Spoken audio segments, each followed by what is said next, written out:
When you start living with the end in mind, everything starts to change. What are people going to say about you? What message is your life going to speak when you're long gone? Because you weren't born by accident. You didn't just happen to be where you're at and happen to watch this video. There is always a reason.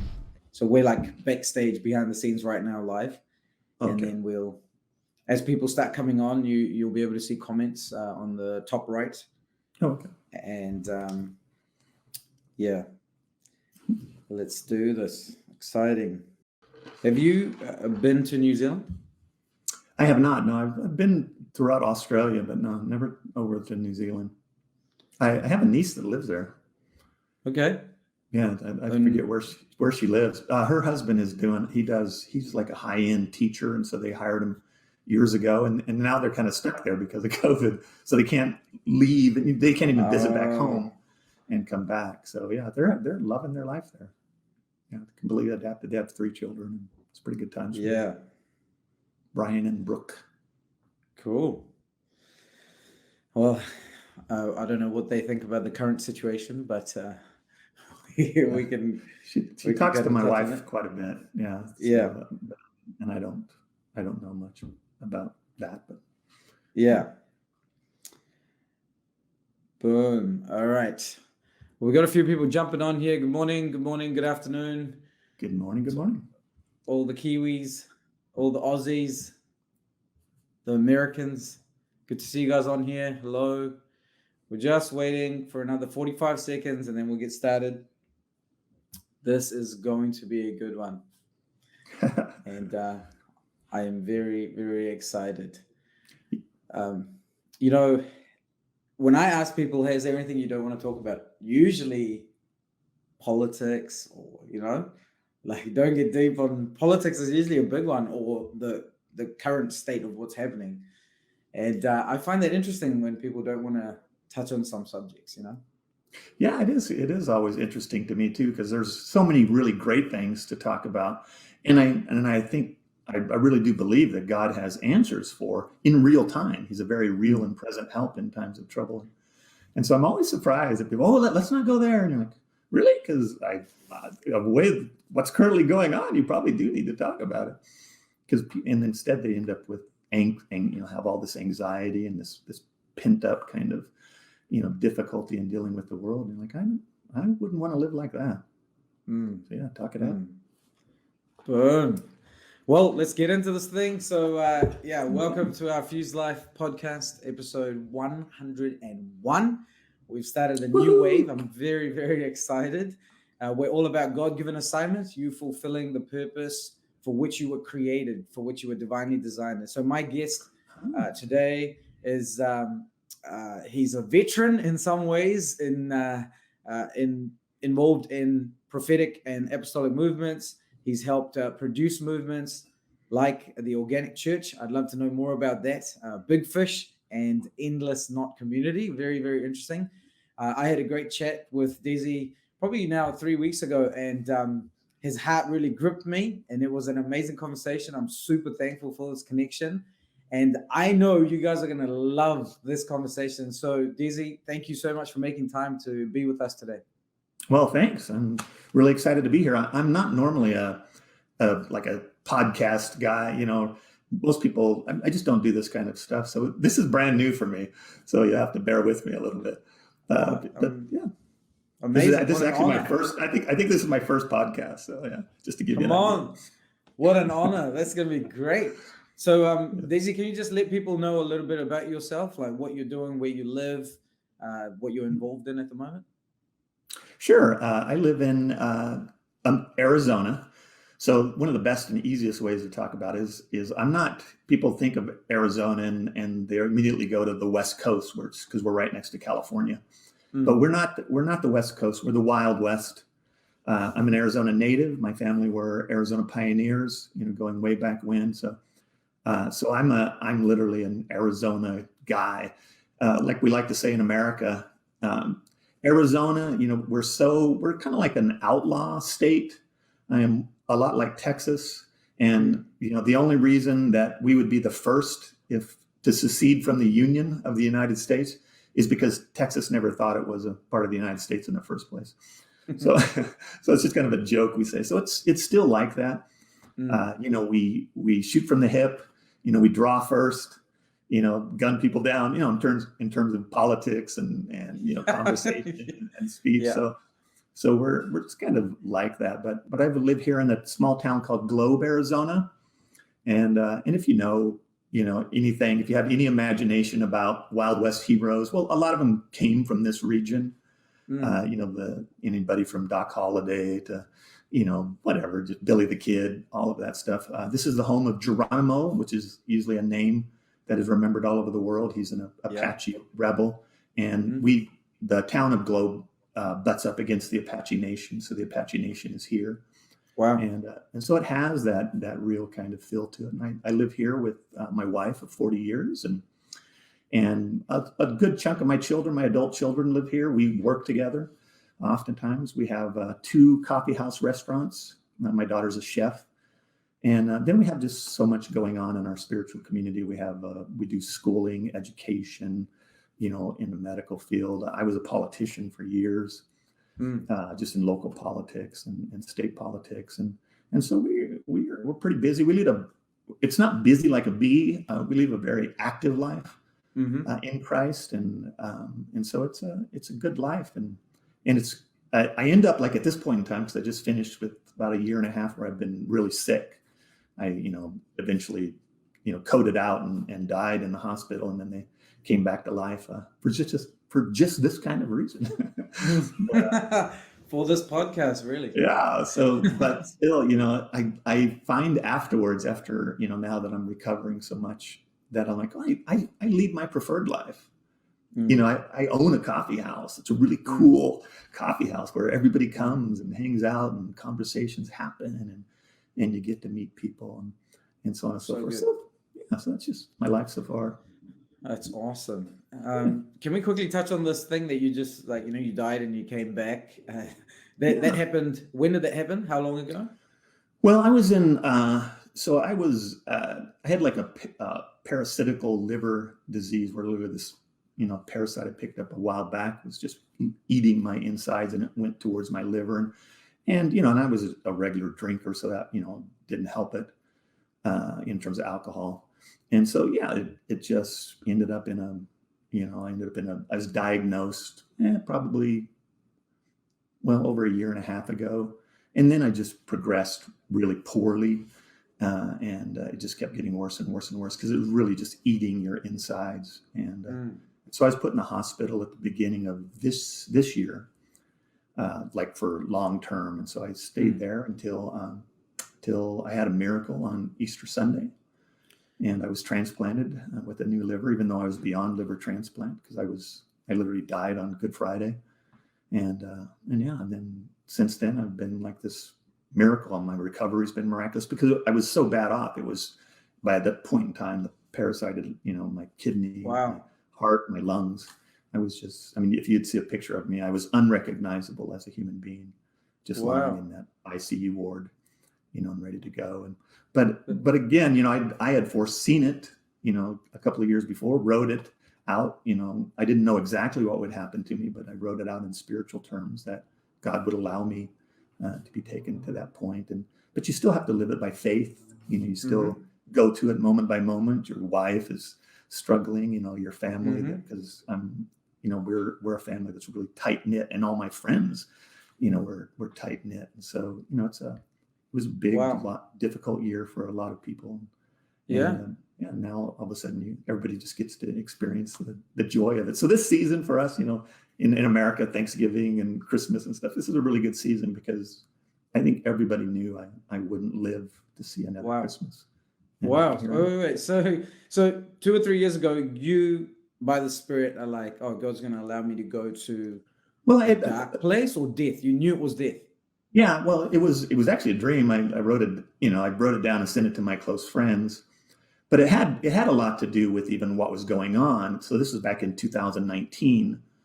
I said I had a dream about what I called the penicillin wars that were to come, and again, it's in dreamscape for prophetic people, and I would consider myself a very mature prophetic person because I've been at it for a long time.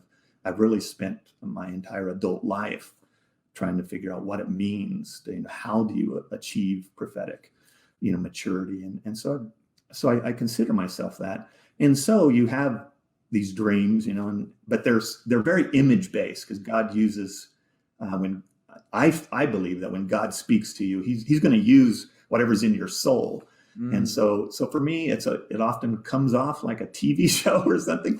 So the prophetic wars was more like every night I would have these. I mean, the penicillin wars were like this dream I saw that took place over a couple of years. It was like a series that changed every year, and it would increase.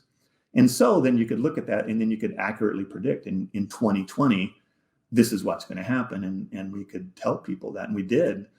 There's going to be this virus, and it comes in, and we use words before they were ever used, like second wave comes in, July. Wow. This is going to happen, and it's the beginning of the penicillin wars, which is going to continue on for quite some time. And in the midst of that dream, I would have a whole different dream. It would be like a commercial, but it's so 4D, it's so HD that you're like, whoa, it stands out. And it's mostly, I had this dream where I believe it was like the Last Supper. And so, Jesus, I can't see Jesus, I never see Jesus in a dream, but he's always there. But it's mostly his disciples gathered around the table, and they're sharing, the bread and the cup. And in it, I'm just out of the picture. So it's like I'm there, but I reach to grab a little wooden bowl or a clay bowl, and I drop it. It's like in it just. And right before it hits the ground, the Lord picks it up, although I can't see him, but he scoops it up, because his head is just always missing. I'm just not allowed to see it. But in it, he tells me, he says that, the enemy, that we're going to allow the enemy to like break you, but we won't allow him to take your life.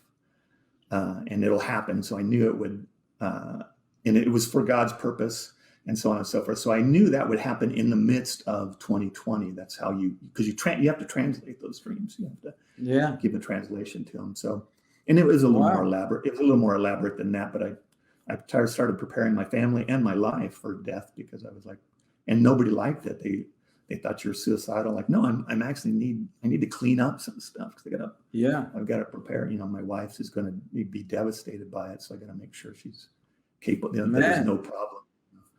But so then you're hospitalized. I wanted to start here. I wanted to start here because this is a big thing, what you're saying, right? You've covered like the penicillin wars, which we can go into a little bit. And then you're talking about your own personal death experience, which God's preparing you for. And you're saying something like, Trinity will let the enemy, come at you. And this is crazy. So you're having all of this, you're telling people it's going to happen, and then it finally happens. And so you actually died. And so at that time, this is not like they know you're getting up. And so Good Friday, you pass away. Easter Sunday, I mean, that's as crazy as it gets. Well, you have to understand, and that's a hard thing to communicate, is that Passion Week is a very important thing for me as a prophetic person. So I always, Passion Week is always like that. It's a vigil that I keep. So I don't expect other people to do it. I don't even encourage other people to do it. So typically, come Sunday, you'll usually have something happen. I'll personally have something happen to me that's like, people throwing palm, you're celebrated in some way. And so Monday, Tuesday, Wednesday, even in this case, being in the hospital, you have, the argument, with the intellectuals on this day, because there's doctors all around you and they're telling you what's going to happen, and you're beyond transplant and so on and so forth. And so that I had some of my closest friends, the Kims, Mike and Leslie Kim, and they came in as they're literally, I'm dying. They came in and we do like a last rites thing. They just, they shared communion with me, and that was hard because they couldn't come in because of COVID. But it's like, no, if I don't, I just told them it's not true, but I said, hey, this is religious experience for me, so I need this to happen. And so then you do, but then it changes from there, and it just goes to something very spiritual for me personally. I don't remember what everybody else experienced over until I literally woke up, on after surgery on Sunday. And I woke up like just 6 hours, 8 hours later or something like that, which is a miracle. People are like, wow, they were so shocked. Like, what are you doing awake? But so for me, it changes to like the valley of death and dying. You literally, in a spiritual, everything becomes spiritual. And so you literally, your journey ends. So I like that there's so few ways to communicate it. But for anybody who's lonely, I said, well, I know where loneliness goes. I know the end of that road. I actually wrote it. I just wrote it down for myself, just between me and God. I was sorry, I'm going to cry, but like, I followed your road till the road ran out. Wow. I walked according to your way till that was in doubt. And I followed your love till it just didn't seem like love anymore. And then I died. But then you have this valley of death and dying, and it's just blackness. It's utter darkness, and it's only spiritual, And so I'm used to a spiritual self. I'm very confident in my spiritual self. But you're there, and it's alone. And then I'll swear this, I would die on the cross instead of say this wasn't true. But you could just, in that darkness, I could hear my shepherd's voice, because I've heard it for so very long, and it's just a whisper, but I recognize it, which is so true. It's like Scripture comes alive in that moment. And then as I kept just trying to follow that, because it's not really directional, because it's just so darkness, then I swear I literally felt, I reached out, because you're wandering around, and I felt his shepherd's crook, just like you would imagine a crook to be like, and I grabbed hold of it, and he pulled me into light, and I woke up. Wow. And I was like, well, that's the only thing I know. And then there was so much going on, because there was, people, and there were hundreds of thousands of people praying for me that I didn't know, because that was all God's movement. I still bump into people to this day. I'll just be down in Phoenix, which is a big city, and people say, excuse me, do I know you? And I'm like, no, I don't believe so. But I do know people. And then it'll come to them. They're like, oh my gosh, our church has been praying for you. We didn't even know who you were. There's a poster of you behind the worship, man. I'm like, well, tell them you met me, and I'm alive and living. So so it seemed like that was very important to God, I became a living prophetic message. And it has to do with reality. It has to do with our idea of reality, in that prayer changes things. It can stop this virus. This virus is not natural. It's preternatural, which means it's created from the doctrines and philosophies of demons and the mechanisms and machinations of men combined. And so, and we now know that. So all we're trying, we're talking about revealing that truth, approaching the throne of God and saying, God, we need help here, because we're just trying to stretch out the timeline enough to say, we just want to see more souls saved. And so, and that's God's wish too. It comes right out of Scripture. So all of that matters. But especially in a prophetic sense, you have this more sanctified work if you allow yourself to say, well, how far am I willing to go to serve God? I'm willing to go pretty far, even to the point of death and beyond, as long as He's in it, because I'm in this to win this. We're not goofing around. We're very serious about this and what's going on, but we do it in it's not at the cost of our personal well-being. In other words, I'm a very happy person. I'm full of a lot of joy. I'm very spiritually strong. I'm soulfully sound, and now I'm physically recovering and getting better all the time. So it's for all the tragedy of it and all the difficulty of it, it's a good life. But it's not a life.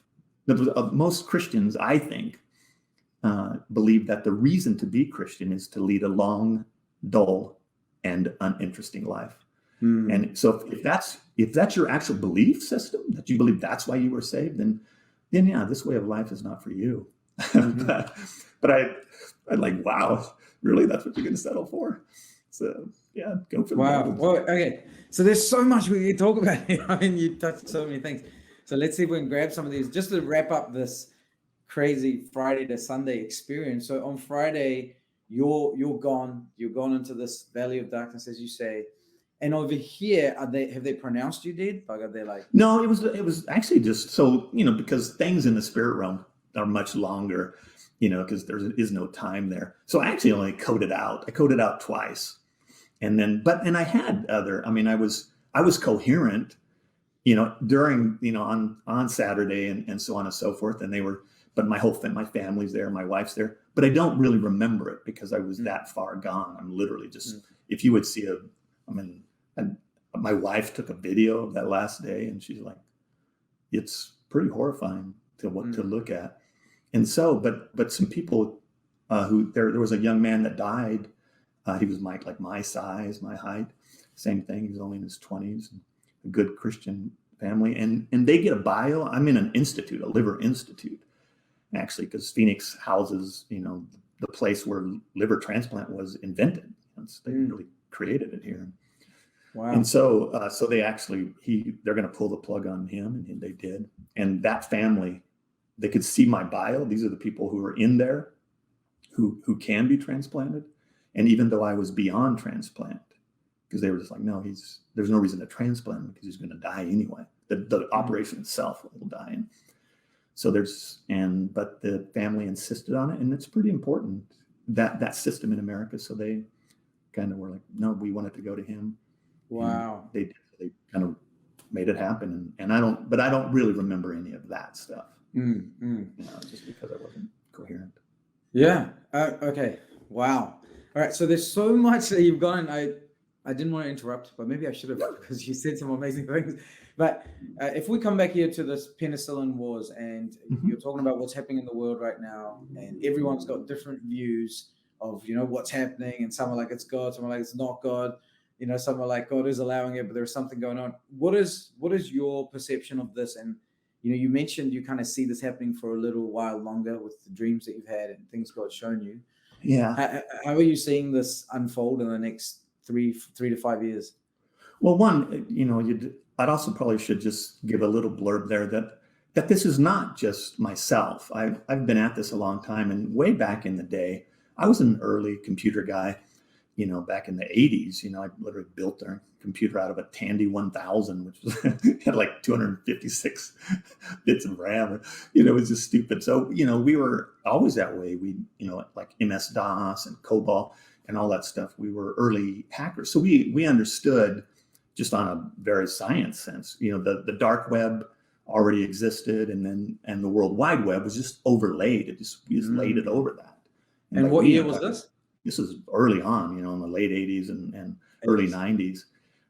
And so computer stuff I've always known. So whenever God spoke to me and said, it was like, for me, because I wasn't always, I didn't believe prophecy existed. I didn't believe apostolic gifting existed. Most of my friends didn't. We were very fundamental evangelicals. And so it wasn't until things started happening to me, and I was like, well, I got to do something with this. And everybody had this response, and this was really early on.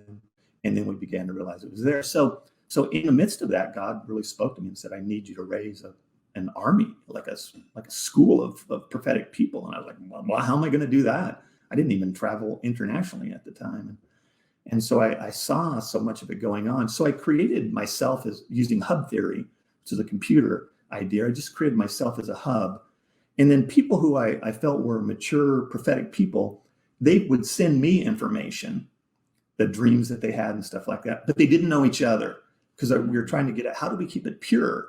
How do we not do this prophetic magic, that everybody's doing, and I'm not insulting. I'm not trying to insult anybody, but it's all this kind of, they just expect you. They give you a mic and say, hey, do a couple of tricks, well, what I see and God speaks, and I got a word of knowledge. Like, well, we don't do any of that. We're very serious about what we do. And so in collecting that, I would see bits of, like dreams that would be very common, although they're uniquely personal to the prophet or the, prophetically gifted person. And then whatever I saw that was consistent, like, well, this is overwhelmingly consistent. So then I would send that back out to everybody so that it could, around the world, so that they could tell and influence the church as they saw fit. So it was kind of like cleaning up what we call the prophetic much. Because when you're in prophetic world, you get a lot, because that's just how God is. He's so vast and huge. It's this prophetic much. And so we created these phrases just for us. We're not trying to make it stand up on two legs and bark. A lot of, is prophetic shrapnel is what we call it. It's like just the fallout of some message that God's trying to tell you, and you've got to get to that. And so we figured out a way using that kind of, even using computers to analyze stuff and look at it. But we weren't getting any information from the web. In other words, I'm not what we call political prophets. I don't surf the web and spend all my time there, looking at, podcasts or even, just news. I don't watch the news. We try to get all of our information from God in advance and then tell people what's coming. So but when you vaguely tell people, if you talk to them about COVID-19, well, we didn't know it was going to be COVID-19. We don't know that stuff, but we can put it together and say over the course of a year, and then you could go to 2021, and then you can go to, like if people want to know, what's 2022 is going to happen, we could tell them, but they're not going to listen to it. They're not going to believe it, no matter what we say. And they're also not going to remember that you ever told them, because that's how reality works. It took a long time for us to figure that out. Wow. But it's not as easy as people think it is. Just tell me. You're like, well, if I tell you, you're not going to remember anyway, because we call it, they turn a blind eye. And that's a very common thing. You can see it throughout the world. They turn a blind eye to what's really going on, and they tend to follow the all-seeing eye.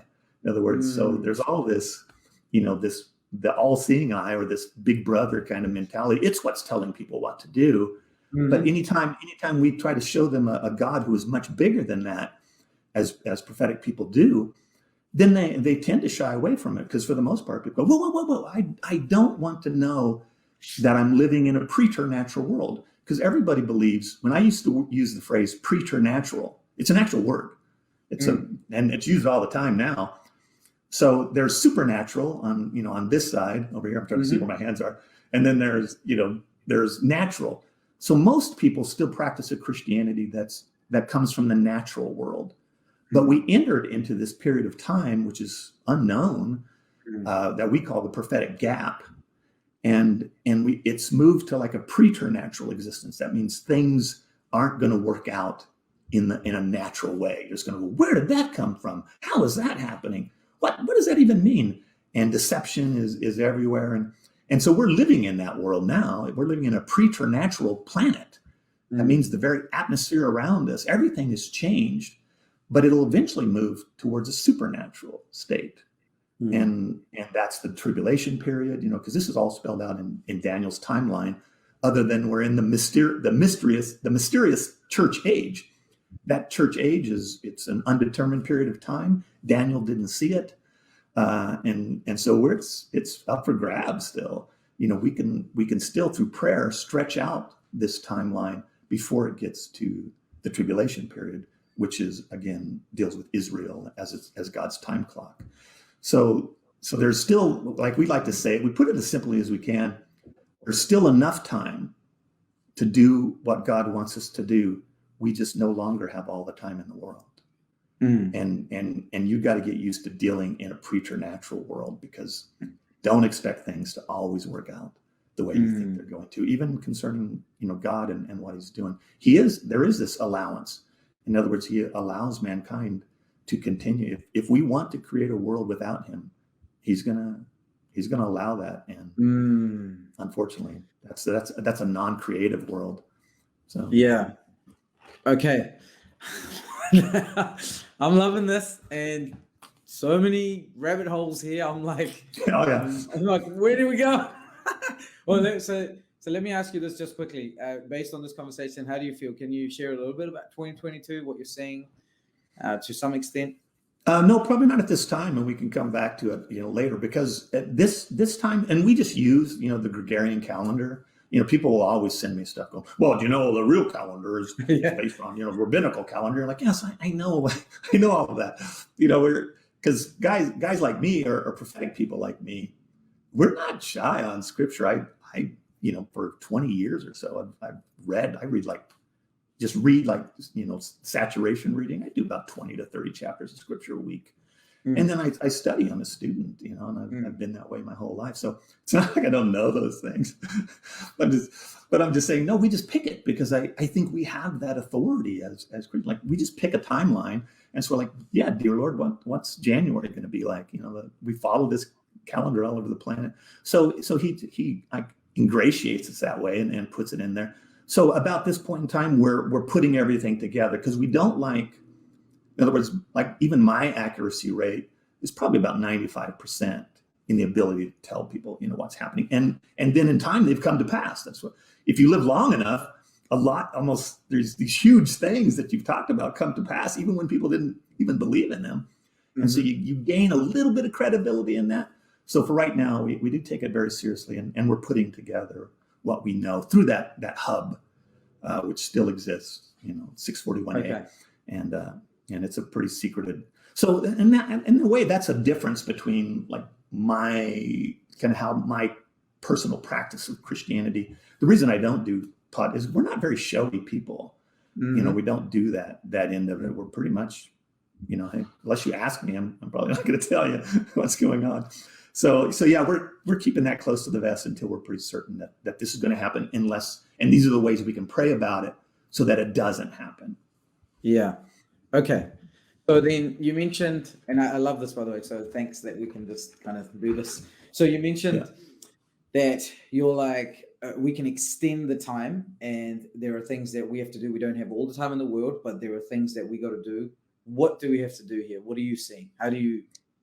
Well, let me give you an example about it. And this is an outrageous example, and it has to do with me personally, but I'm just one person. So years ago, I used to wake up in the middle of the night. It's literally like, 12:05 or 12, whenever it was. And I had this dream about this. It was this big, huge, it was very ethereal. This big, huge bird was, coming out of China, and it kind of swept across the ocean and came to America.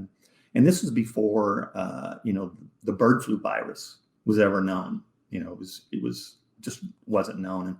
And so it was my son, my oldest son then, he said, maybe it's like December of 2005.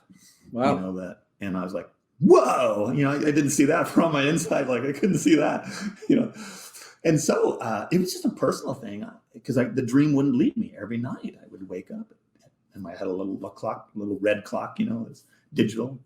And I'd wake up and I'm like, man, so I'm personally praying about this. And I told told my friends and stuff. But at the time, I wasn't really confident in prophetic giftedness. And so I just kept on having it. So when the bird flu virus was kind of announced in like January, February of that year, I was like, oh, wow, this could be it, because it's like a vague bird flying across you. And so I just kept praying against it and praying until it come November, I started, because I figured, man, in December of 2005, it's going to have gain of function. In other words, it's going to go over into humans. And they were worried about it. The world was worried about, for some reason, that they were afraid that it had that kind of capacity. And I had done studies on viruses and stuff. And so then it just petered out and nothing happened. And in December, and I was like, and my wife, everybody teased me like, yeah, okay, I got it. Yeah, that didn't happen. Okay, I was just wrong. And then it was like later in 2006, I was coming home from my coffee house and just walking up the street. And I swear, and this doesn't happen to me almost never, but it's like God spoke to me in an audible voice. And he's like, do you believe you stopped the bird flu virus? And it was so loud. And I was just like, no, that would be crazy. Because no, that doesn't even make any sense. And he literally said, do you believe that the prayers of a person in right standing can affect great change? And I said, absolutely, your scripture says that. And I said, but I do also know that I am not a righteous person, because I'm kind of like when it comes to Christian ethics, like I'm a pretty free person. I'm not somebody who's, cuss words, none of that kind of life I'm even interested in. So, I'm a little edgy. And so I was like, I'm not a very righteous person. And I grew up, criminal and stuff like that. So my whole life's been that way. So, and then he said, did I not also say that if I say something is righteous, then it is righteous? And I said, yes, absolutely. He said, then I say you are a righteous man, and I say you stop the bird flu virus. Wow. So that's just me. Mm. So when all this hit, I was pretty much in the hospital, and I think the enemy, but can we collect a group of people pushing together for one common goal? That means petitioning the throne of the Father to in something that he desires as well. Can we have more time? Can you stop this deception? And we're going to need angelic help for that as well. So we pretty much understand what's going on with the angels right now. And so we're like, can you give us a reprieve? And so we need to have the right reasons to stretch it out, and to say, hey, we just want more time. And if we have that time, God, we will, continue to find your lost dimes. Our desire is to save more souls, because that's his desire. Jesus, I've said it, and it's in the New Testament more than once. The only reason God stretches out the timeline and continues this timeline is to save more souls, or to see souls saved. And so that's beautiful stuff. So we're just petitioning him in something that's already the desire of his heart, and he can do that. But the enemy is always trying to change the timeline and shorten it. So you're up against a battle, and it's pretty hard to talk to people on those levels, because overall most Christianity no longer believes in miracles. Yeah, they don't believe that a person can stop a bird virus. If you tell that story, you're an egotist. Your delusions of grandeur. It's all kinds of things. So I don't tell it. It's not like I'm going around telling that story and trying to gain credibility. I'm like, no, that's a pretty secretive story, because it's just audacious, and there's no reason to believe it. Yeah. Well, okay. So you talk about Christianity and the experience there, and so when you say souls getting saved, you're not meaning just people joining a church and membership, right? No. How are you seeing that? Well, we actually have a phrase for that, because you have to come up, but it's called saving people in every way that a person can be saved. So like even in where I live here in Globe, and there's communities like this all over the planet, that are, I think, inspired by the work we do and touch on the work we do.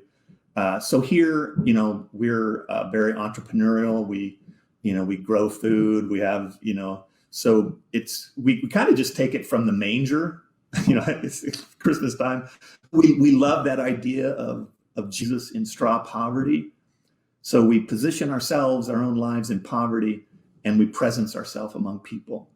So, but we don't do it, it's like I have a coffee house, but it's pretty secular, it's pretty cool. But there's no, tracks and stuff like that. And nobody would recognize it. It's not a Christian coffee house. It's just a cool coffee house I've learned traveling all over the world. I pretty much know what a coffee house should look like, and this is it.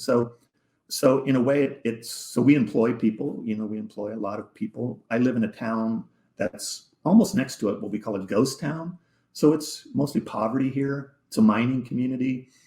And that's up against the Apache Nation. And they're very impoverished as well. So it's like that. It's the desert. It's dry. We spent the whole summer on fire, literally fires. Just, half Miami, the town that's right next to us, was almost burnt down because of forest fires. So it's a little higher desert, but so we provide jobs. We make it so that if someone, we're like, hey, there's a life here. There's a good life. So if someone comes into Christ, from a difficult environment, then we're like, we can give you everything you need. We can make it happen, but it does require work. We don't shy away from that. Even in my own school of prophets work. We're not the last, we're not sitting in rooms. You're in the fields of the Lord. You're the first on the battlefield and the last to leave, just because that's our way of life. So we're often, people move here, into the community. We call it an ark-like community. And this is probably the most stable of the ones we have, all over the world. But yeah, it continues to grow because we pretty much know, what to do, but we don't have the skills to do it all. So you're like, you have doctors who are farming and they're like, I don't know how to farm. You're like, yeah, none of us do. But we got everything online to figure it out. So we run two different regenerative farming places, and we grow food Wow. and so on and so forth. And that employs people as well. So everybody who gets saved, we can find them a job doing something. If you don't mind washing dishes and working behind a counter, you can work here at Vita. So. Wow. And it's like I'm actually in upstairs. Yeah, we have a 3-story building that we own downtown in the old historic downtown. So Vita, my downtown cafe our downtown cafe is right below. This is the 2nd floor, and then we have people who live upstairs, like my son and his wife. Cool. So everything's, I guess, organically, it's discipleship. You'd call it is, that, but we don't. Term, I guess. Yeah, because it's hard. What's hard for people is always, I think, the practical purpose. So we are to go from prophetic, because we're a prophetic-led community. It's a prophetic apostolic community that evangelizes, shepherds, and teaches, is how we say it in terms of leadership. Because you have you have just gathered a whole bunch of leaders who lead, and they're out in the community doing all kinds of things. They're just wonderful people. But it's hard because people think of the prophetic as being so ethereal, but it's a phrase we use. No, we work hard towards tangible purpose or practical purpose and amongst tangible objects. So, we beautify, we plant trees, we beautify our area. Because, again, we planted, 32 trees downtown, to bring back life. And it's so good. It's cool. Yeah. So we're always working hard. Yeah. Just not busy. So if we come back to this prayer thing, and we talked about we can pray, petition the throne of God, extend time. How do you view prayer when it, in that sense, like so here you are as one man, and God is saying, would you believe that you stop this bird from, as one man in obedience? And then now here we are going, hey, let's petition together. How do you view prayer? Like, God, like, what's a better way for me to ask this is like, some people like, if enough people pray, then he'll do something, and maybe he'll do something, like almost like he doesn't want to do it, and we got to do the jumps and the hoops, and when we get the formula right, now he's going to give it, like, I know exactly what you mean. I think the hard thing for people to grasp is, well, there's so many different ways we can talk about that. One thing is just in a basic sense, if you continue to do the same things, you're only going to get the same results. But we are living in a different time. So we like 10 years ago, we started using a phrase that had a global kind of, not phenomenon, but at least people, picked it up all over the world. And it was calling out to people going, you need to be, by the time this comes around, you need to be different enough to make a difference in a different world. And we're talking about the church as a whole. So even then, even 20 years ago, when we started formulating those ideas, we were like, well, we need to look to Africa, because their problems, their difficulties are our future unless we do something about those difficulties right then. And Christianity didn't, for the most part. I mean, people serve in Africa. There's lots of great, wonderful stories, but I'm saying we needed to stop that on a planetary scale, the abuse of warlords and every single government in the world and pharmaceutical companies and all that stuff were just raping that whole land, mining corporations. It was a horrible experience. It still is to this day, as far as as a continent. And so we said, then if we know that's going to be our future, then you need to have a completely different kind of Christianity. You need as a person and as a church experience, need to be different enough to make a difference in that different world. And so now here we are, that different world is upon us, this preternatural world. And for the most part, if you tell people pray, then they're going to go, okay, I'm going to pray. And you're like, no, we are talking about devoted, dedicated prayer. You have to change your prayer life. So we encourage people to start, and I don't know what it's like in New Zealand because you're on a different part of the world, but in America, especially, and in most of Europe and places like that, we serve a very Western Christianity. That means it's very old, and not a whole lot of it was ever good, in terms of when it became, Rome, and then there's Byzantium, and, and Constantinople. But but still, there's some of us who serve a little bit more. Has more Eastern Christianity to it. So we practice things that other people don't. So prayer is not a word for us. It's just one of many different things. So that's contemplation, meditation, prayer, and then there's usually some kind of movement. So you have to learn, and there's so many ways to do it. Don't be afraid of it. I think, because I have experience that I've spoken on this in many different, situations, talking about intimacy with God and a personal relationship with God. But still people, they're going, I would rather just do that, because the truth is, and it's the truth, most people don't want to be a spiritual giant. They just want to get through their day.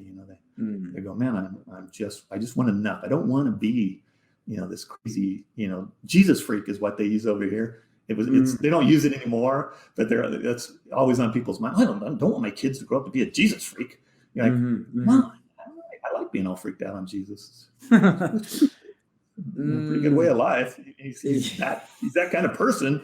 You probably should love him to that extreme. So that kind of way of life should grow you, and it should take over your soul. That's how we say it is you become, so that your spirit is so strong, because the Holy Spirit lives inside of you. So your spirit becomes so connected to the Holy Spirit through Jesus Christ that your soul, which is, we would just translate. I mean, again, none of this has to be, it's not the end of things, but it's your emotion, your will, and your intellect is a good way to think about it. So that the Spirit, the Holy Spirit, through Jesus Christ, tells you what you should feel about something, what you should think about something, and what you should do about something. Because it's better than you trying to figure that out just in your soul, because your soul can be seared. It can be, your emotions can be radical. Your will can be given over to many different things. Most people have a strong personal will. And so, that's what you need. This is a battleground for the soul. So you need your soul to be under that direction of the Holy Spirit, and then tell you what to do. That means whatever you put your hands to, or the work that you walk to, or where your feet go. We have a whole way of talking about it, but it is a little different way of thinking. And it's a way of life. It returns to us the way of life. It's very holistic, so that you're like, man, I am a sound person. And so even the other day, a guy came up to me. He was just in a coffee house. I don't know him. He was a tourist. He's like 92 years old, which is, but he's very healthy and, tall, the man. But he saw me from a distance, and I was sitting there, and I looked worse than I did now. But if I took off my, gloves, I'm pretty messy. It can be pretty. This is summertime, so And so he just walked over to me and said, "You look as forsaken as I feel." Because I'd just been out of the hospital for a while, and I was like, oh my gosh, yeah, I know. I said, Lonnie, look at me. I said, but I am not forsaken. He said, no, I'm embraced. I said, this is what the beloved of God looks like. I said, I'm beloved, not only by God, but by people. But for him, he's 92. His wife, his children, he's outlived his children, and everything that he knows, that he remembers, that he loved about America is either dead or dying. And so he feels forsaken. And he's like, well, then how would I get to be like you? And I said, all you got to do is hold on to my hands. And so I just held on to his hands. And that ability, that holistic ability of being sound with the Lord just transfers over to people. And it's like singing. You just pray love into them, and they accept Christ all on their own. You don't have to lead somebody to the Lord, or, do all this stuff. You're just like, man, I'm just passing on the self-same Spirit. And he was a tourist, so he just walked away happy. And whatever happens to him, because that's God's job. It's God's job to grow and tend people. It's not mine. Come on. I just put pieces together. Yeah. I love it. And I know that there are people listening right now that are like, yes, yes, yes, probably screaming in their lounges in their kitchens or while they're driving. But so I got this question. So I'm praying, right? And I'm coming in this place, spirit, soul, body, and heart. So like we got a heart with all diligence, and maybe we can talk about the heart soon. So I'm in this place, and I am just agreeing with God and what he already wants. So somehow here, what we're saying is I represent him in this realm, and he is not just going to do whatever he wants because you and I have been given some kind of an authority, a position, a place in this realm to bring forth his original intent. Is that how you would say it? And how would you say the power of so what I see in the invisible, I declare in the visible, and I act in the visible. Can you talk a little bit about that kind of synergy? Well, in a way, it's like, and we know so much, or we, faint to know. But if you would take like modern sciences and everything from metaphysics to, to particle physics and what we know about space time. I mean, if you really, there's so much information on the internet, but you can get through a lot of it. They're trying to make it as simple as they can. But overall, I think when it comes to those deep sciences, so as we say, as in the prophetic world, you're like, well, I use a telescope in spiritual sense. Like I use a telescope, a microscope, and a map.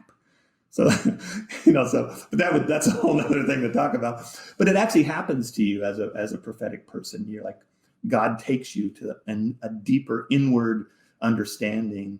And so if you could just boil it down, you'd say, well, this reality that we call it, this thing that's out here, this is what we're tethered to. This is our reality. It's an actual timeline, because we know from scripture, it's, in the beginning, God created the heavens and the earth. So it literally is this timeline. The Bible is written from man's perspective. So because men wrote it. So it's literally our perspective of what that looks like. But he started, and we know that the end of it, all of this timeline will be erased, and something brand new will be overlaid, and God will create something brand new. It's eternity in a way. But it's still here. So in this, reality is something that God controls. But then there was this subject matter of the angels. They were a different kind of creature.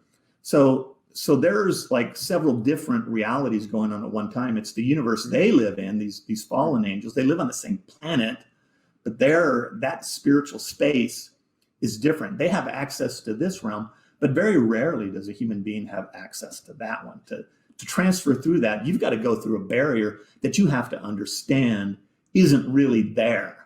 In a way. And so if God wills it, and if you in a way do the work, the study, the understanding of it, then and people don't like talking about this because it's so metaphysical, but you can access that. So because reality, as far as our modern sciences know it, and it's in scripture as well, is really based on human observation. So if you just begin to look with a microscope and you go, well, how is all these particles formed? How is matter really created? Then eventually, if you think you're going to find an atom, then miraculously you find an atom there. If you think you're going to find a quark, if you're going to find positive and negative electrons, then they're there. So much so that almost all major physicists of the day know that. They go that what we look, the deeper we look, the more it responds to our observation. In other words, it's happened. It's like a Schrodinger's cat. It's actually Schrodinger's equation. So it's like, is the cat dead or is it alive? And depend on when you open the box, and observe it, then that's going to be it. And that's how wave function happens and how things really work. So reality is very malleable and moldable, and it has to do with space-time. And God knows that. He's really we have this wonderful scripture about how he put it all together for us in Jesus. And Jesus said, hey, I'm just trying to let you in on everything that the Father is doing. Because you're not, even though we're like bond slaves to him, he doesn't treat us as slaves. We're joint heirs. We have complete access to that. We just don't. It's like we're afraid of getting into that because we're afraid we're going to fail at it. That it's going to lead us off to something ethereal and weird and bizarre, because it has happened time and time again. But you got to get rid of the danger of it, and some of us are willing to do that. Yeah, to go, well, is this changeable? And no matter no matter how real it looks, it is. We can affect great change. We just need to do it in a way that pierces those supposed barriers, those supposed things, like this complex, mechanism. Again, this was created, this COVID, the vaccine and the virus are connected. And people don't realize that, but they are.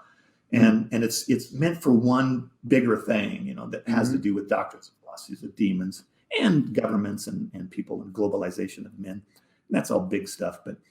But it really is meant for one reason. So they don't care about a lot of the other stuff.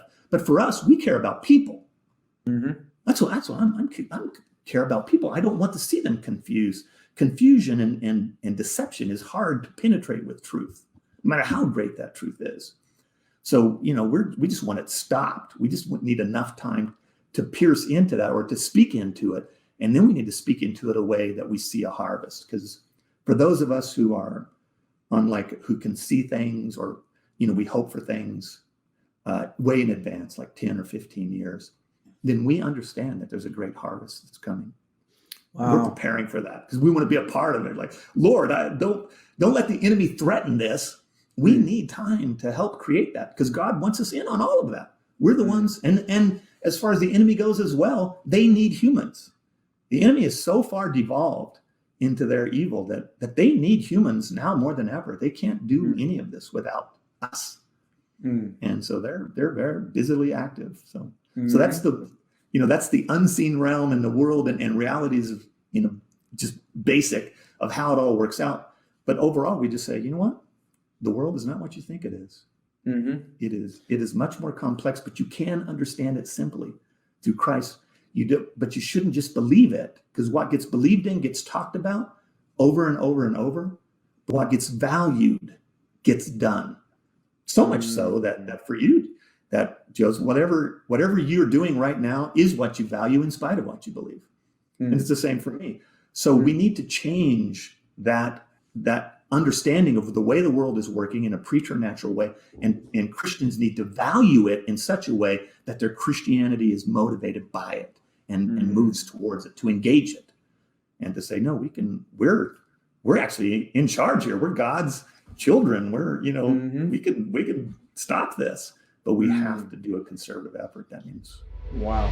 So, hey guys, I just want to tell you about our Royal Hybrids group coaching program. Over a year ago, the Lord started speaking to me about a group of people, a tribe that would only get their value, their affirmation, that would only get their identity from who they are in God and nothing else. And from that place, they were going to do great things on the earth. In the last year, we have seen a whole bunch of people jump into our program, solidify themselves in their identity with God, and from that place, start to engage their purpose. Fuse Life talks about the 6 trees: your spirit, your soul, your body, and then your relationships, your finances, and your purpose. We have seen a whole bunch of people come through this, get solidified in who they are, and then begin their own projects, whether it's a teen mums project, whether it's a coaching, counseling business, or a painting business, publishing your children's book, publishing a puzzle book. We have seen people do all of these kind of things, and we just know that this is just the beginning. So you want to go to www.fusebornformore.com/Royal Hybrids, or just click the link in the caption and make sure to check out what we are doing. We would love to have you as part of our tribe. Now, back to the podcast. So let's say that there's people seeing this stuff. It's all happening, and they're like, God, we want to stop this. We want to move into whatever you're doing here. And then there are people that would say, you got to protest, you got to fight it, you got to show up with your placard, you got to post comments, and you got to talk about it online. But none of them are actually, it's just this conversation, perpetual conversation that's leading to no action and no change. And it doesn't seem heavenly inspired either, Can you touch on that a little bit? How should someone, how do you view this? Yeah, again, these are just my opinions, so I wouldn't, you can take them and wad them up and throw them out the window if you want, and that'd be okay with me. But it's so mostly, you have these basic understandings of worldliness, and that's what we don't want to give in. We don't want to give in to worldly situations, but worldliness in these times is meant for death. In other words, death means separation. And so the worldliness that is going on right now, if you choose up sides in anything that's going on in the world, then it's going to lead to separations. If you become you're so concerned with the vaccine that you become an anti-vaxxer, as they label you, then that's going to continue on. But it's actually hurting you with your closest friends, your closest family. If you say, you just pick another topic, but almost every single topic that's going on the planet right now has the capacity to divide or to separate people. And God is completely not doing that. God is all about connecting and creativity. He's like, no, I want you to be this. And so you have to, even in my world, it's always been this thing for me. I'm an interracial family. I have Black children, and my wife, birth children and stuff like that. So we've always, for years and years, we've always been this in America, this kind of strange thing. And then I'm always surrounded by people of, multi-race and so on and so forth. My church expressions have always been that way. And I think that's a true expression of Christianity. If you're just gathering together because, hey, we're all, Asians and we're gathering together here, or we're all whites and then that's always going to reflect worldliness, but it's never going to reflect the kingdom of God. And so we have to start making some really dedicated changes. And you got to love that life. So anything that has to do with separation, which is a lot of stuff we don't even speak to or talk about. Instead, we have an entire different movement, that is going on globally. So we've been at, putting down the deception and the lies and expose them for what they are. Because when we were telling people like a year in advance that gain of function was a same thing, and we could tell them, well, this is what's going to happen. There's this lab in Wuhan, which we knew where all the labs were, these labs that do this kind of research. And it's not even allowed by the United Nations. America has 2 of them. We're not supposed to even have one.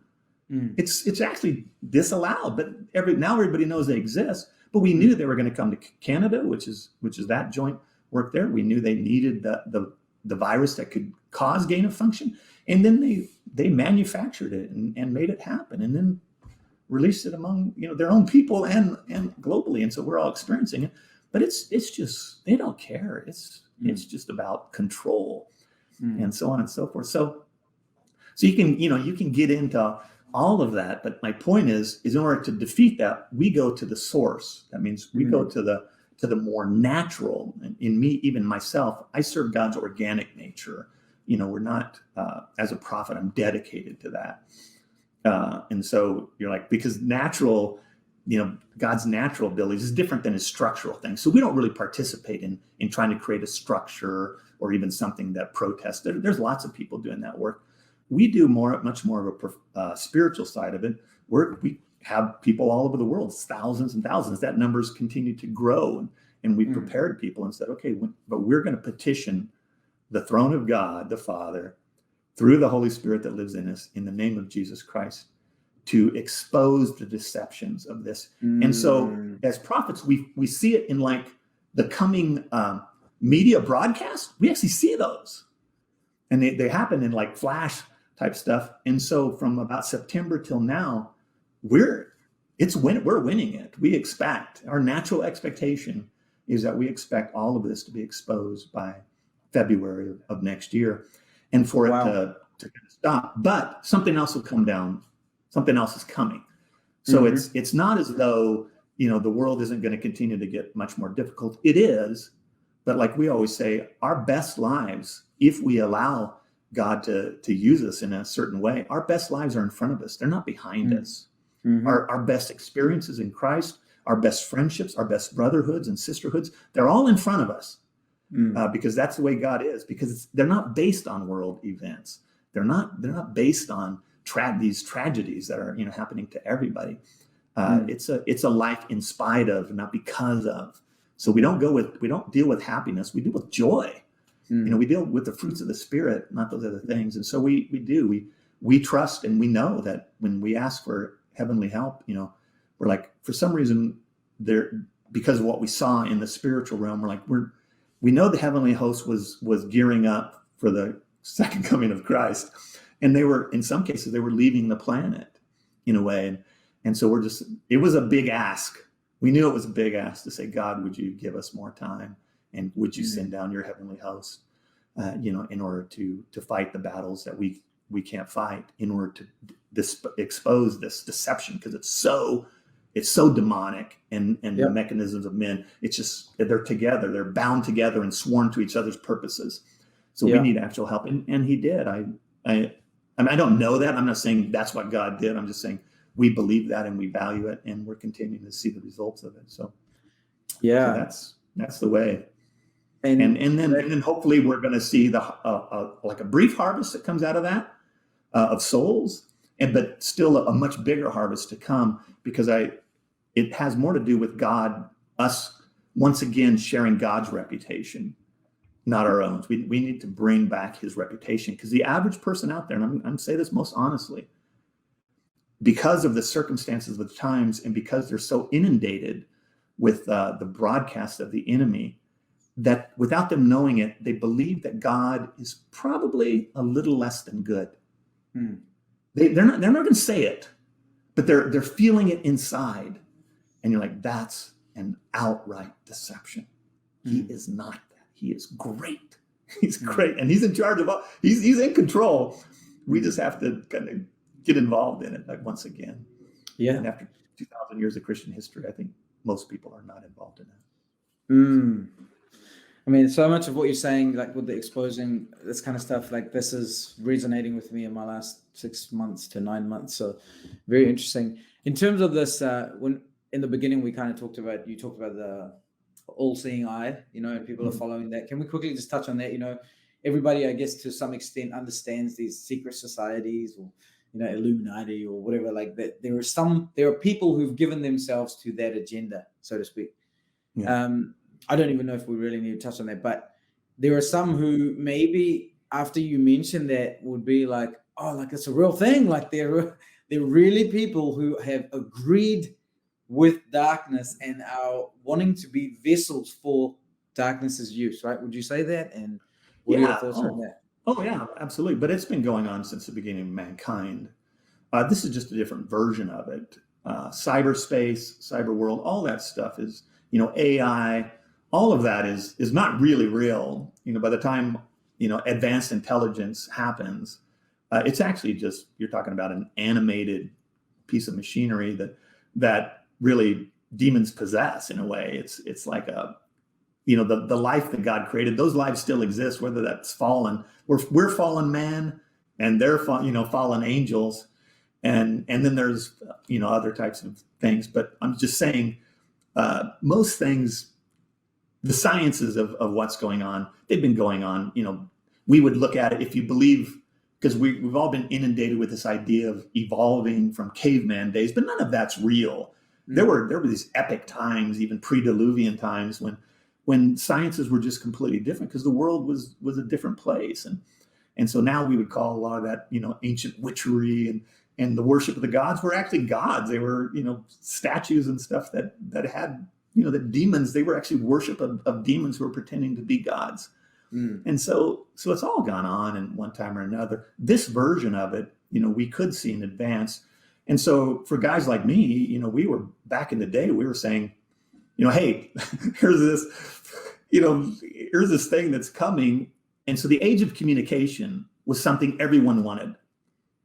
And it was actually, I just lived out that future that we saw in advance. You're like, wow, really? You guys want that? Oh yeah, man, this is so cool. Look at my phone. It does this, it does this. I said, well, that's all tracking. So I'm talking about really big Christian leaders. We would sit around tables and they would just get so upset. And I would be like, well, I don't know if I would do that, for say, because they're collecting. This is before, metadata and megadata, and people just couldn't believe. Why would anybody want to know, the minute details of my life? I said, because they're using it to create advanced intelligence. That's their goal. So guys like, Ray Kurzweil and stuff like that, we were seeing the same thing. They were just fallen, because they're Luciferian, and they knew who I was and I knew who they were. And, but they knew, man, we're going to do it anyway. And so there's these two sides of the fence. There's these, that's very real.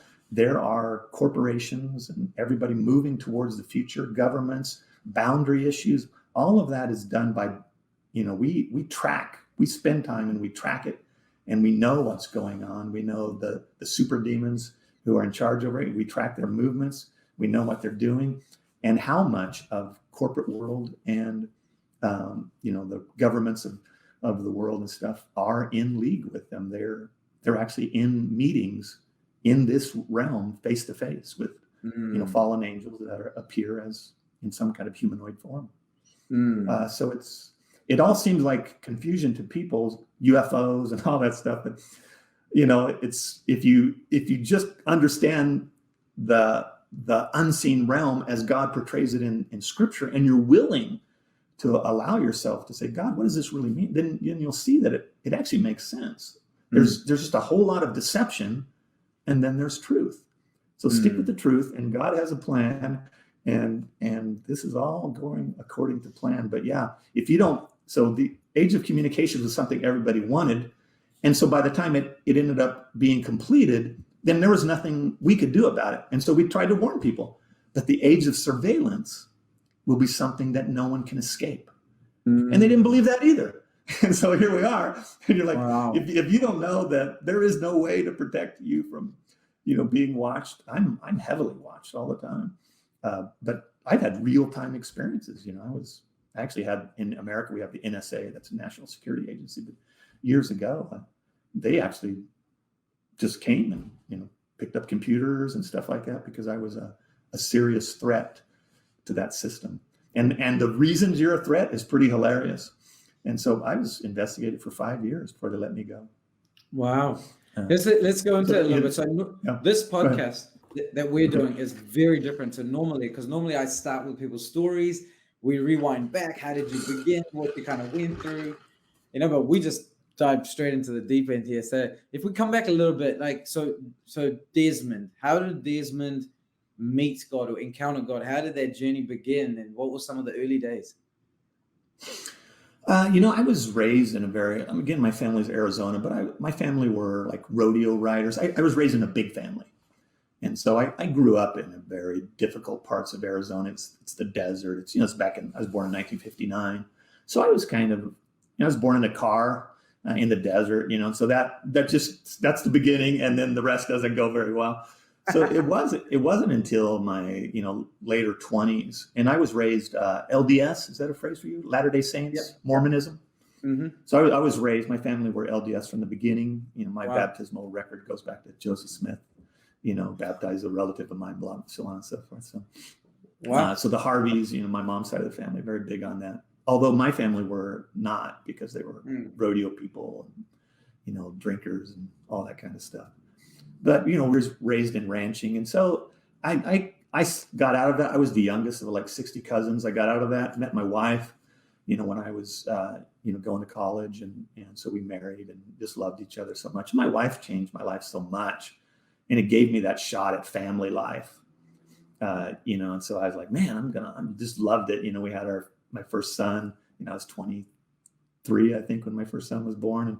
And so I just loved that life. And so we, moved out to literally the farthest reaches of the deserts. We used to have to haul our own water, in the desert. Susie and I, just like you would picture a desert living. It was like that, just dirt and a house and, whatever. It was just such a great life. And it was out there that I started thinking about, it was like I was just being pressured by God, and I started thinking about stuff. And so I had this big property because I used to build swimming pools or repair swimming pools back in those days. And so I would take a chair out to a 3 acres away, and I would just sit. My sister Edna, who was like a flower child from the hippie days, hadn't really no contact with her, but she was my oldest sister, like 10 years older than I am. And she gave me a Bible one time that I had never opened. And so I had to take it out of the packaging. It was a Salem Kirban full reference Bible. And so it was like this super, charismatic kind of, stuff. And it was thick. And so I'm a speed reader. So I just sit out there with a flashlight at night and I just read through it. And I was just fascinated. I'd never read the Bible. And I was just like, man, I was reading through it and sit out there, and I wouldn't tell anybody about it. It's a very personal thing to me because it was so contrary to my life. I mean, I was, I smoked marijuana and, drugs and alcohol were a big part of my early life. And I knew that I was going to make a mistake with my children and raising a family if I continued on the way I was going. So I wanted to make a change, but it surprised me. And then, after one day, I just sitting at the house, my wife worked at nights, and so she'd have to drive to town or into the city to work. And Austin was asleep and Jordan was asleep. And so it was like a moment. I got to the back of the Bible, and it was like a thing where you could say these words and, accept Christ. And I just got down on my knees and did it. And just fascinating. I just had a vision from God. God spoke to me in an audible voice, and he told me what I needed to do. And in the vision, I could see it was like this trail. It was like a shiny sidewalk that came down from the heavens, like the sky, and in through underneath my door. And then it came into the room where I was, and my son Austin, he was a young child, was there sleeping. And then I was surrounded by these demons, and it just blew it all out. And it just freed me up, and God spoke to me in so many ways. But I could see in that sidewalk, that glowing, I could see my life pan out if I wanted to follow that path.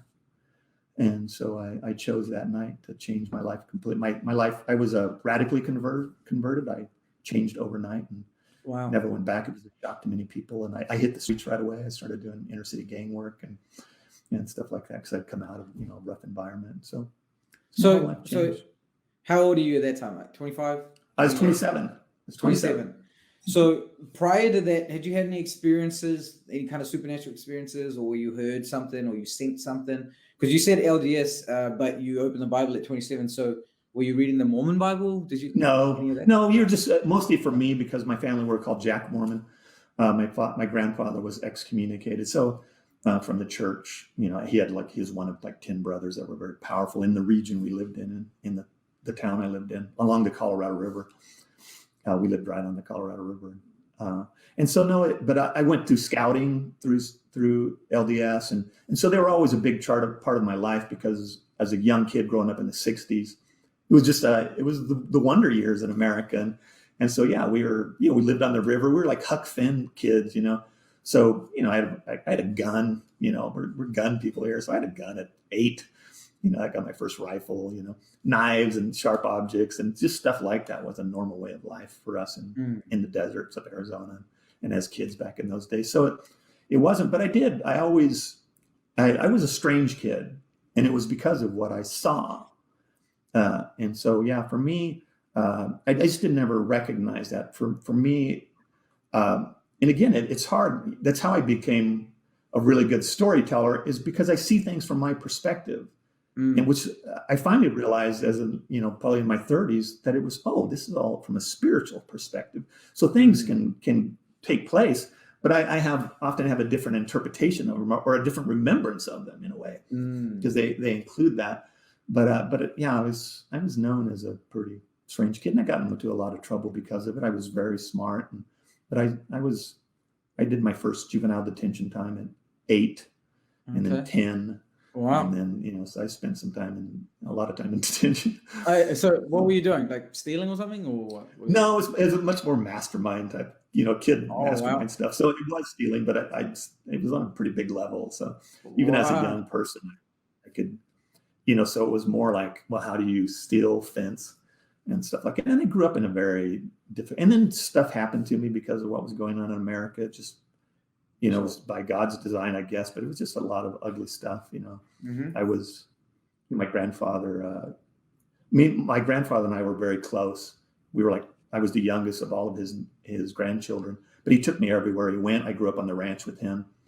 And so, I was up every morning, my grandfather was so cool. He got kicked in the head, and he only had one eye, and he had this indention in his head. He was a big guy, 6'3" or 6'4", my size, but had this cool silver hair. He was like a figure to me. I loved him so much. But he committed suicide when I was 12, and I was the only one there.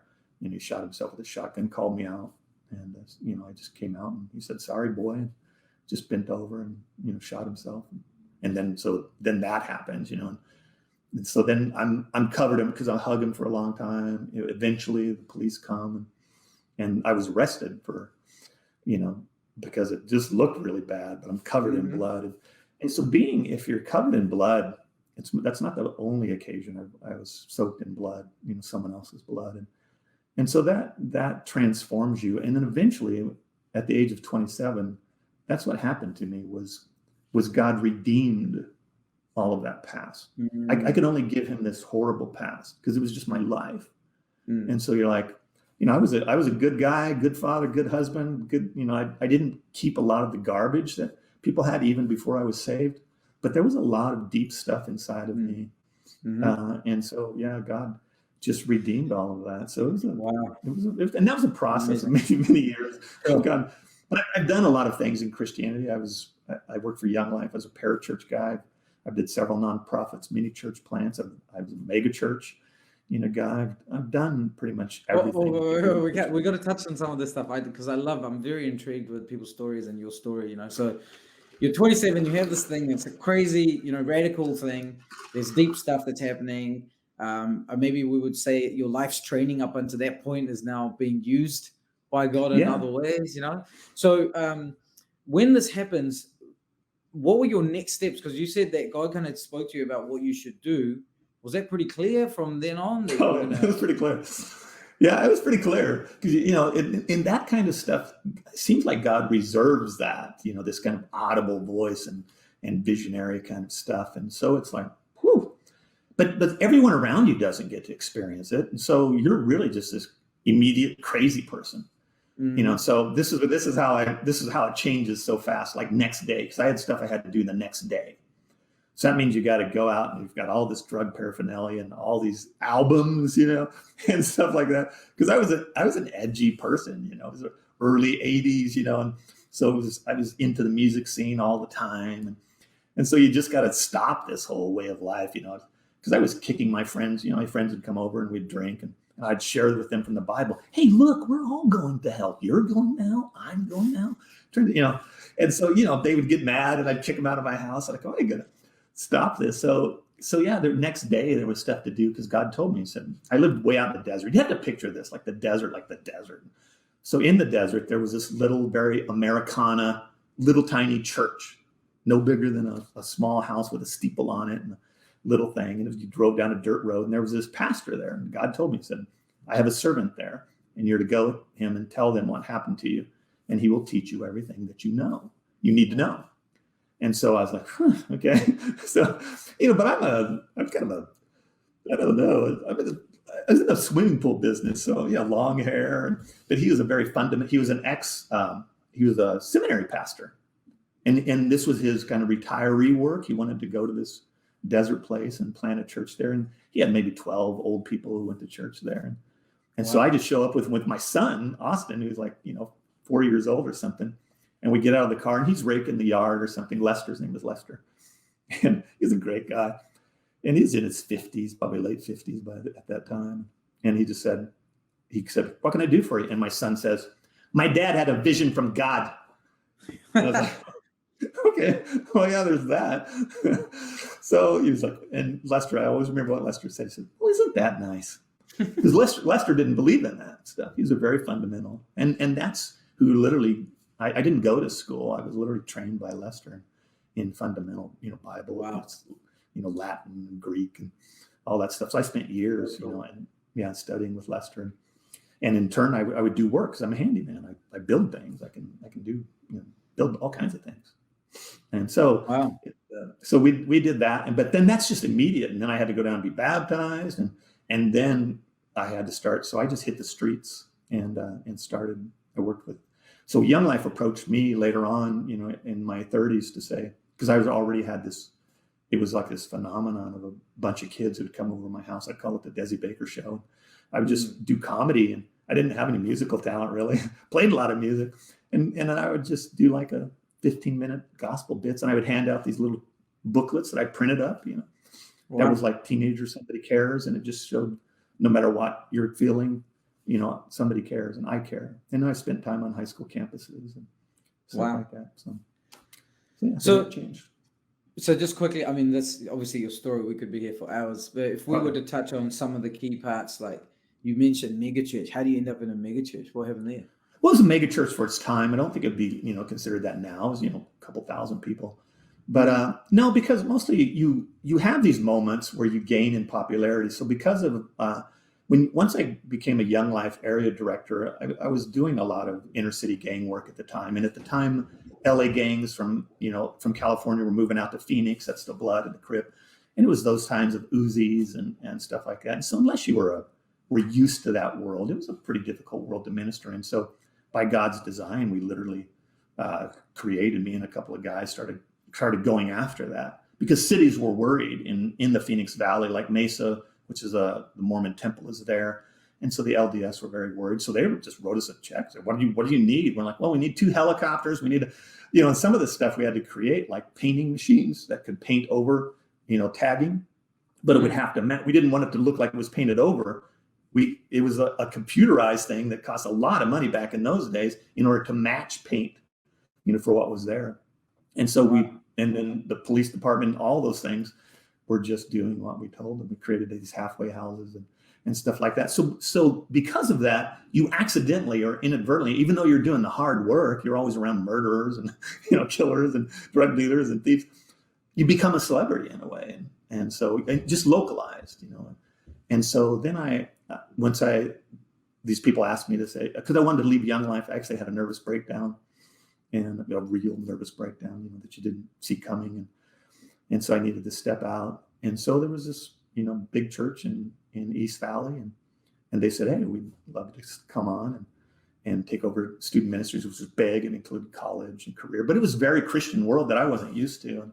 And so I stepped into that, and then it becomes, you had end up with your own service, and you have your own following, and it's really all this stuff happening, and you became a celebrity because of that, because it's super successful. But then you don't realize there's church leaders in there that didn't want that. And so you don't realize that you're in a position now, because they're worried about church splits. So they just get rid of you. And then you're just out on your own. And so then after that, and God's speaking to you the whole time. So it was after that mega church experience, because I'd worked at other churches. I planted 2 churches before, even in the midst of doing the other work.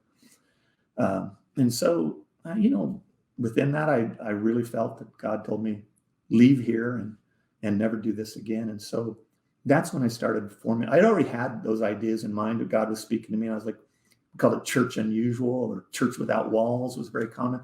So for me, from my perspective, I've always been involved in the beginning of this bigger movement that ended up being house church, simple church, organic church, many different variations of it. But there were guys like me who were there in the beginning. We saw the holiness of it, and the miraculous nature of gathering together, and the worship times we had, coming out of Oakland, and all these experiences where people that or would be famous at this point in time, you're like, yeah, we were all just hanging out and doing crazy stuff back then. Wow. So, okay. So, what a journey. Would you say, so you're a prophet? You will say you're a prophet, right?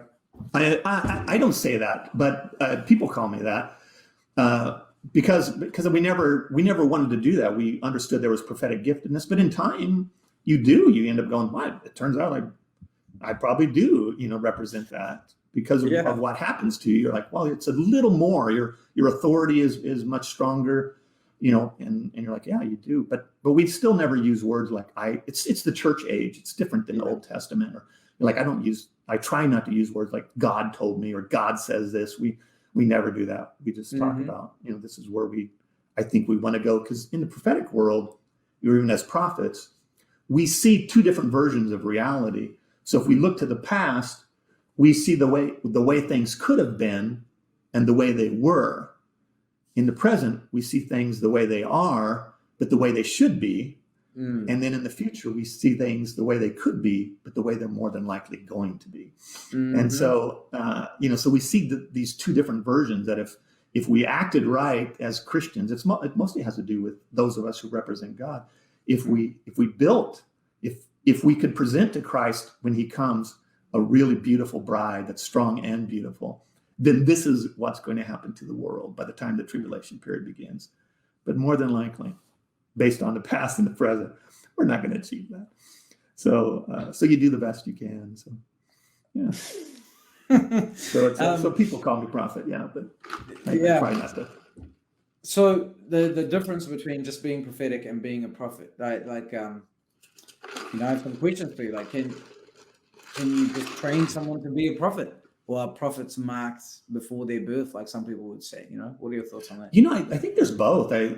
There is a genetic side to it, but there's also almost like a genetic spiritual side to it. More than likely, your families or there's some people in your history, and I don't claim to understand all of that, but it does seem evident that that's the case. So like even in my own life, the reason my grandfather, who was a great storyteller, taught me how to tell stories is because I was unique, and he knew that. He was like, oh no, there's something about him, and they wouldn't call it prophetic, although that was a common phrase in LDS. They're the beginning. Joseph Smith was a prophet, and so on and so forth. So it's very common, but so, there is some understanding to that. For us, I think the more mature you become, you realize there are certain streams of prophetic giftedness, like streams that like a stream that would flow like a river that flows forth from the fount of God. And it's really God wanting to speak to the entire planet. He would prefer this. He's trying to communicate things with people, but there's so many barriers now between not only his own children, but also the world. And the average human being is no longer capable of hearing. So a time of the prophets comes up, and you begin to have a voice that becomes recognized. But you have to grow in that maturity. So you see, because it's happening. So I would say that for a long time, the prophetic apostolic giftedness of the church did seem to vanish. We seem to lose it.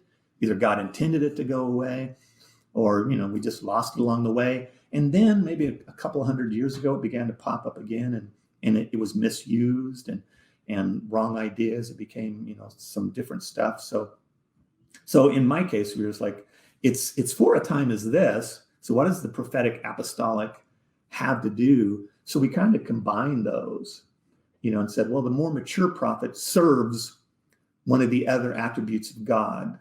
And you can make that choice. So for me, I'm dedicated to God's apostolic nature. And so I do that I have a close friend, Neil Cole, and we make up, an apostolic prophetic team. We've been together for 20 years. We've worked all over the planet doing that, but we're really just close personal friends as well.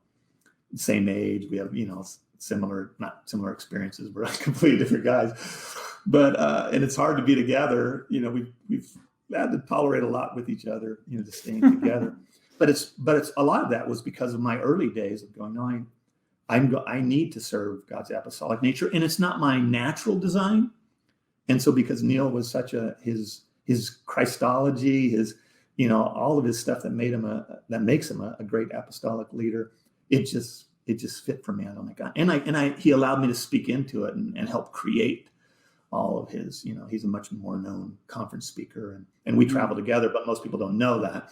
That's because I'm never up front, but we travel together all the time. And wow. Not so much since I've been sick, and so, you pop up in all of his books and all that kind of stuff. But that was part of my life. It's like, no, I don't write things down. I don't do this. So, he became that apostolic movement. So doing that, that prophetic people serve. That's their whole bit. We have to be, what we're telling people and sometimes accusing people of. We have to be that. We have to be a better version of the average person. Otherwise, you're not really telling the truth. Mm-hmm. You can go, so we don't do any kind of showy gifts. We don't what we call magic. We don't do, people ask us, hey, oh, really? Hey, well, how many fingers am I holding up behind my back? That's like one of the common things. Like, I don't know. My God, why would I know that? How do I know that? I mean, even if I did, which I probably do, but I'm not going to tell you because it makes a mockery of God to us. Yeah. To us, it makes a mockery of God. Like, no, God doesn't do that. He's got this much more intricate idea of what's going on, and he's trying to convey that to us. So allow me to speak into that, and I'll keep a pretty cool head, and you'll come up with something that is very, that you can put into practice. But it's so hard to get there because anytime somebody does it, do you want the mic? No, I'm not interested in standing up in front of a bunch of people and talking. Not because I don't know what to say. I get very nervous in that environment. But you do great on podcasts like we're doing now. That's awesome.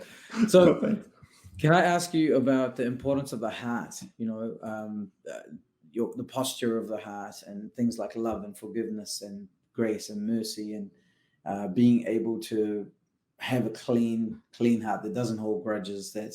Can you talk on the importance of that? Maybe when it comes to the prophetic or being a prophet, I'm not sure how many people go deep on that part, but I'd love to. Yeah, would you, when you're saying heart, are you talking about the soul? I guess, yeah, I would say so. Like, because that's what I would call. That's what I would say. Yeah.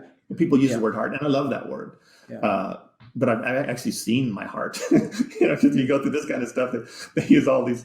You actually watch it on a video, like, wow, that's a little bit much, But no, so inside of us is this housed thing, that is our soul, which I would consider our heart. So that is in a way, it's to get it. It's it's what you think about something, what you feel about something, and what you actually do about something that makes up your heart. To me, and again, this is not something that other people have to believe. I am a trichotomist. I believe that we have a body, a soul, and a spirit, and that the battleground of the enemy is for the soul or for the heart. And so you have to understand that that's a battleground. And so the world going on for, however long since pre-Diluvian, I would go back to that point in time because everything changed then.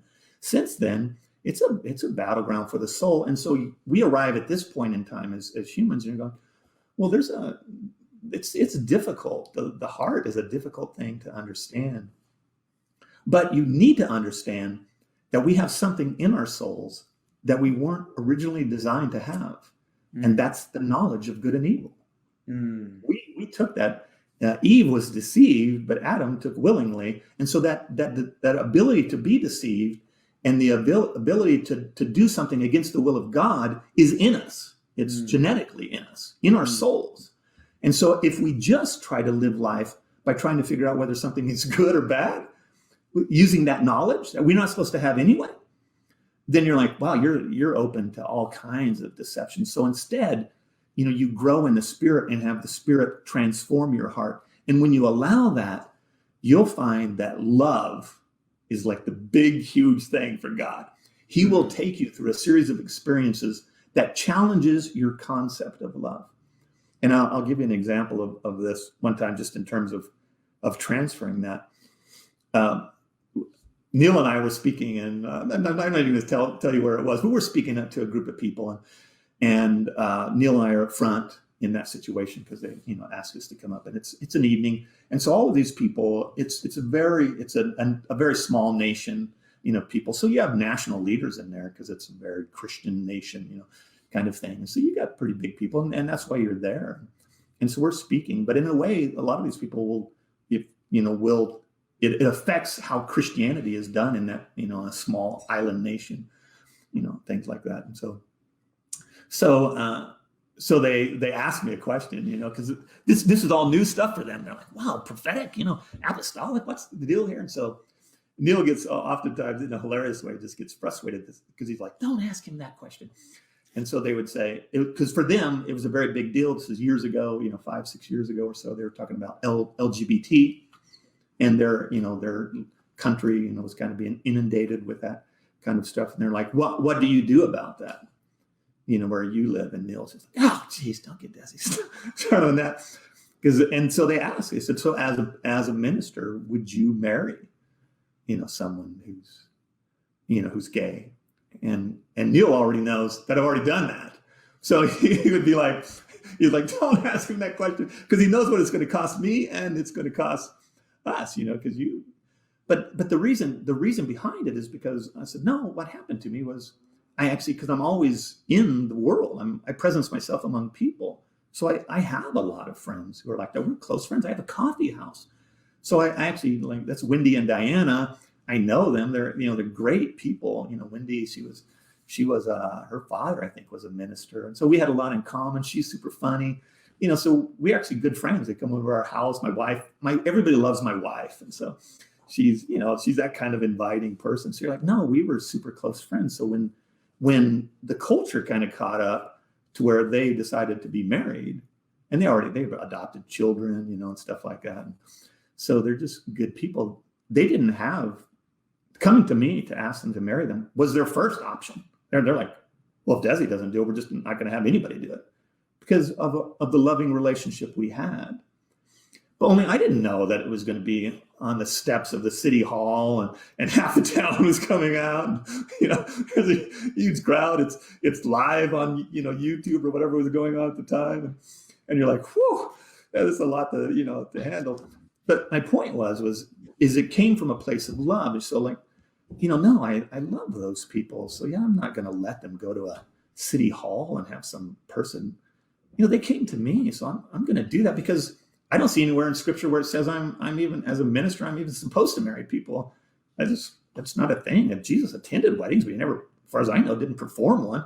So that whole idea is this kind of religious stigma. But I'm like, but then that created all this life among people. They're going, wow, this Dezi's brand of Christianity is different. And so Wendy and Diana would say that. They say, why Dezi? He said, as far as we know, he just loves everybody. Well, isn't that something that we want to create about God? He wants to correct your life, instruct your life, teach you all that kind of stuff. He wants to give you a better life, but he just loves you. So Christianity should be only a heart issue. We should not see a lot of things. The barriers that are erected against the will of God are often the barriers that mankind creates. Division because of nationalities or race, or prejudice, or you don't understand, 100 years ago, your nation enslaved me. You're like, well, I wasn't there. Yeah. I didn't do that. I'm completely different. My life was changed by Martin Luther King. So yeah, as a kid, so no, I'm not that person. But so all those kinds of barriers are literally erected for one purpose and one purpose alone. They're erected against the will of God, which he wants to convey to the world how much he loves them and wills, he wishes, he's done everything he can. We have everything in our present possession for the entire planet to reach God. He's done it all. And all we need to do is create a world that is full of love. But we can't. I mean, you can't, say, oh, that's okay, like just agree with everybody and say, oh, hey, that's okay and that's okay. You're like, no. But we have to find out words that don't condemn people, to a life of separation with God. So, you're saying you have to somehow be in a relationship with people so that you can talk to them about the way humans are. And yeah, we've done some things wrong and we're all not connected to God. He desires to be connected to us, and it only comes through Jesus Christ and Jesus Christ alone. But we just have to figure out different ways to communicate. And most of that, I think, is what we call hands to heal. In other words, you got to have that ability in your hand to just hold on to people. So the only reason I have a coffee house is because I created a counter where I literally have to give money back to people and talk to them. So yeah, I can literally touch them. I just believe I have hands to heal. So wow. It's that audacious. Wow. Spread the spirit of love, brother. So good. Man, we've hit a lot. We've been on an hour 40 right now. Oh, wow. I feel like we could do days of this. So many questions I have. And maybe if you're open, we do a part 2, where we go a bit deeper into some subjects and some action taking subjects. What do you do if people want to contact you? How do people?